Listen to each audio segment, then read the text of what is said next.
What if the life you've always known wasn't the whole story? You know those forms you fill out when you go to the doctor? Imagine every time when you reach that section requesting family medical history information, you don't have any answers. And so you either have to leave it blank or write in unknown. Most people grow up with a sense of identity, where they came from, who they belong to, the family history that shaped them. But for me, there was always this question mark. You see, I was adopted, and for years, I wrestled with what that meant. Was I defective or broken? Would I ever know the full truth of where I came from? Did I belong? Man, that was a biggie. And then one day, that question mark turned into a door that opened. Hey, this is Matthew J., and I hope you're having a dynamite day. Adoption. It's a beautiful thing. But let's be real. It's also very emotionally complicated. In my case, it meant someone loved me enough to let me go. But it also meant that someone walked away. At the very young age of 16, my biological mom found herself pregnant and alone. And despite significant pressure to do otherwise, she decided to carry me full term and place me up for adoption. She loved me that much, and I wasn't even born yet. Now, it was never a secret. As far back as I can remember, I knew I was adopted. The state had given my adoptive parents a single piece of paper. It had a few short details about my biological parents, but that was it. People would ask, "Do you ever wonder about your real mom?" As if the woman, my mom, who raised me wasn't real enough. I carried questions I didn't even know how to ask. And deep down, man, I was hypersensitive about it. And there was always this tension between gratefulness and resentment, an emptiness, like something was missing. I didn't feel special. I felt awkward and extremely out of place.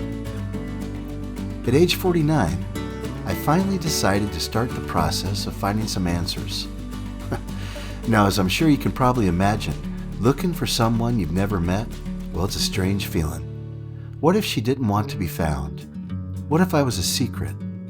What if the truth was harder than the mystery? But the inner need to know the truth, well, you know how it is. It just doesn't go away, and I knew if I never tried, I'd regret it. And after a lot of prayer and a lot of anticipation over a several-month period, well, I hit a brick wall. And then and there, I decided I was chasing something I wasn't supposed to find. And that was until one day, 5 years later, when I was 54, well, the answers, they found me. My oldest son surprised me one night with the results of a DNA test, and he told me, "Dad, I found your mom. I talked to her on the phone today." And guess what?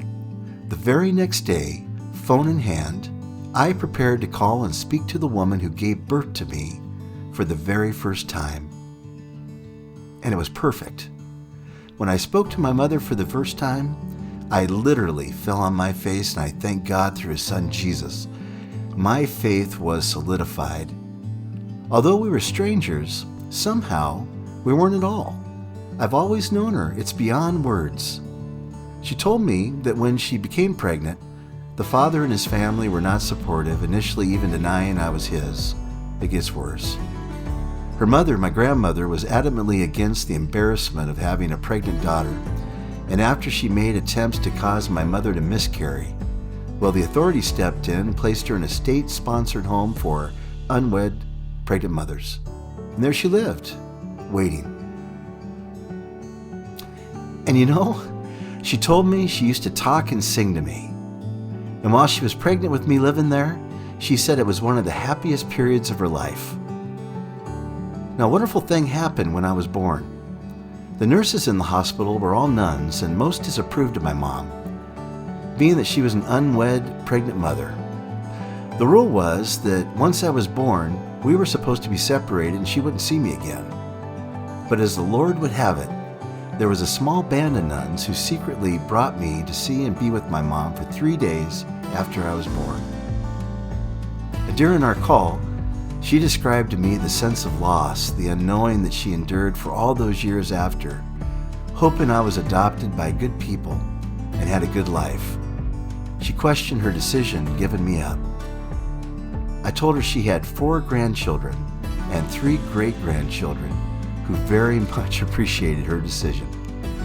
After speaking with her on the phone several times a week, hours at a time, we made plans to meet at the ocean. When I finally met my mom after 2 months, it was more perfect than the first phone conversation. My mom is beautiful, and within minutes I saw so much of myself in her, and I belonged, and we were together again. It wasn't just about seeing her face, it was about facing the truth. It helped me understand I have a place in God's design. I wasn't abandoned, I was chosen.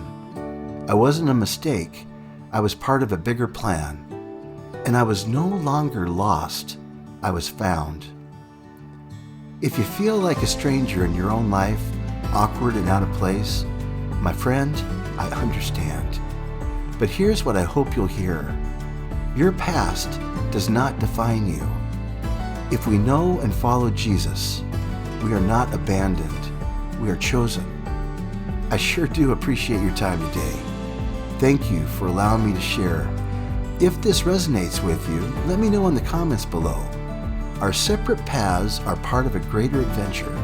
Till next time, no fear, stay vigilant, eyes on Jesus.